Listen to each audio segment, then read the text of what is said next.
Crush mo ko? Pulang-pula ka naman. Utu-utu ka talaga no? Ano pakiramdam ng inaasar ng ganyan? Sus, dami mong palusot. Asa ka magkagusto ko sa'yo? Ayoko lang malamangan ako ni Astrid na mukha akong mahirap. Kaselos ka lang sa taong yun eh. Bahala ka kung anong iisipin mo. Basta ako, lalamangan ko yung taong yun. After namin kumain, umuwi na kami ng bahay. Nagulat din ako sa mga nangyari kahapon. Pero mas nagulat ako sa mga nangyari kinabukasan sa school. Uy, Feliz. Baka free ka naman this Saturday.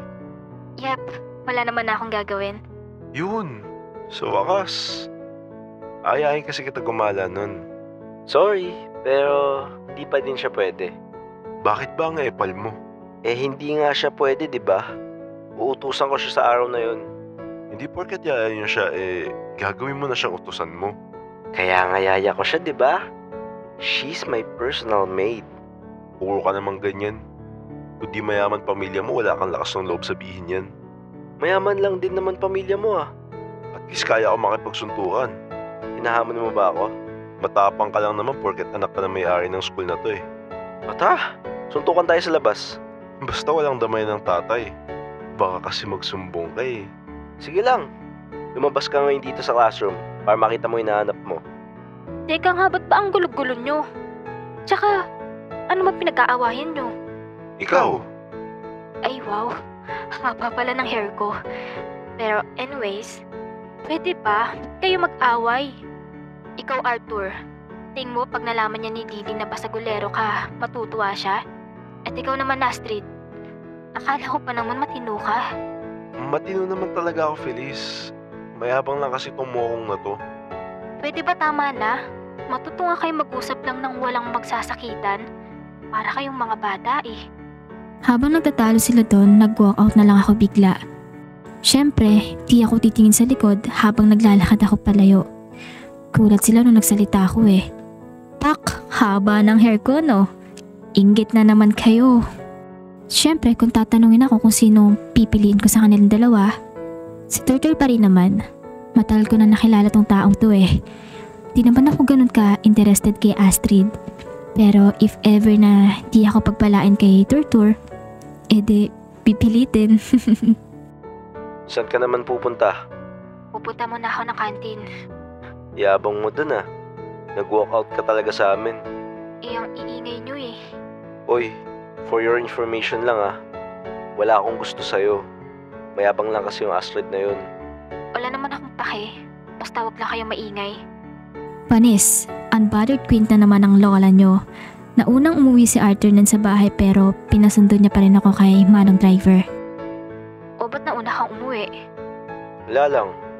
By the way, may bibilin lang ako sa Sabado. Ay wow, ano ba yung utos mo sa akin sa Sabado at nagre-ready ka na naman? Ano? Siya, may date kami ni Ivy sa Sabado. Ha? Biglang may naramdaman ako na malamig na hangin nun. Ewan ko, parang nakaramdam ako ng matinding selos. Bakit naman siya sasama sa babaeng yun? Tsaka akala ko di niya na gusto yun. Sabi ko, may date kami ni Ivy. Pupunta kami ng SM North nun. Nagpapasama kasi siya sa bibili niyang gamit. Akala ko ba may papagawa ka sa akin sa Sabado kaya di mo ko pinapayagan sumama kay Astrid? Yeah, sure. Go ahead. Free ka na sa Sabado. I prove my point naman kay Astrid, kaya wala naman akong pake sa kanya kung liligawan ka niya. Ganun ba? Sige. Ewan ko kung bakit bigla siyang nagbago. Akala ko di niya nakakausapin si Ivy. Akala ko nagkaka-feelings na siya sa akin. Ganun pa din pala, katulong pa rin ang tingin niya sa akin. Hindi naman talaga kami nagde-date ni Ivy. Nagpapasama lang siya sa akin bumili ng gift niya daw kasi sa dad niya may birthday. Sinabi ko lang na date para di isipin ni Feliz na gusto ko siya. Nakakalata na kasi ako sa taong to. Kaya sumusobra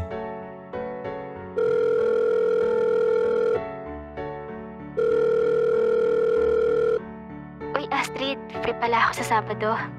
Yun! Ano? Tuloy ba tayo sa resto? Sa resto ba? Gusto ko sana ma-experience mag-SM North. Di pa kasi ako nakakapunta dun. Sige ba? Sakto may bubuksan silang racing cart doon. Gusto ko din i-try. Sige ba? Di ko talaga intention na i-date or paglaruan si Astrid noon since mabait siyang tao. Di ko lang kasi malabanan yung selos ko nun kay Arthur na may i-date daw siya.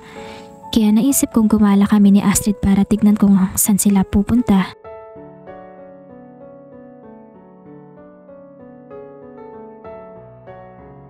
Elise, nasan ka na? Nandito na ako sa entrance banda. Wait, pababa pa lang ng jeep. Pero malapit naman babaan ko sa entrance. Pagbaba ko noon nakita ko kagad si Astrid sa may pinto banda. Ibang iba siya kay Arthur. Yung mga damit niya na halatang di mamahalin. Alam mo yon, parang casual lang. Wala ngang tatak yung mga damit niya eh. Napakasimpleng tao lang. Ang ganda mo, Felice. Nakakapanibago na makita ka ng di naka-uniform.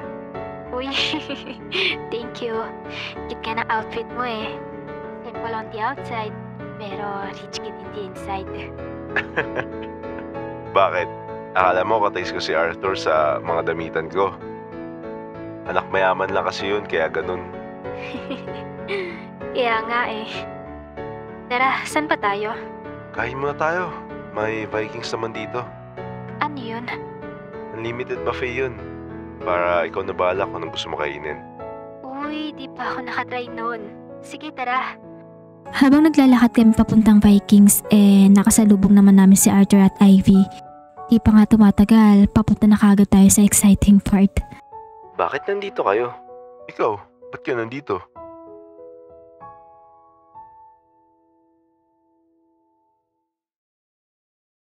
Hey, what's up? Welcome dito sa membership natin. Kung gusto nyo kagad makita yung next part ng mga stories natin, join lang kayo dito sa membership. Pero don't worry kasi upload ko rin naman sila after 3 days to 1 week. Extra help nyo lang to sa akin kapag nag-join kayo para kumita ako sa paggawa ng kwento. Sa lahat ng nag-join, welcome at thank you sa pag-support nyo guys. May kasamang shoutout nga pala sa mga new uploads natin kapag nag-join kayo. Makikita nyo yung mga names nyo sa video. Check nyo din pala yung merch natin nasa description ng mga stories. Join na kayo at thank you ulit. Peace!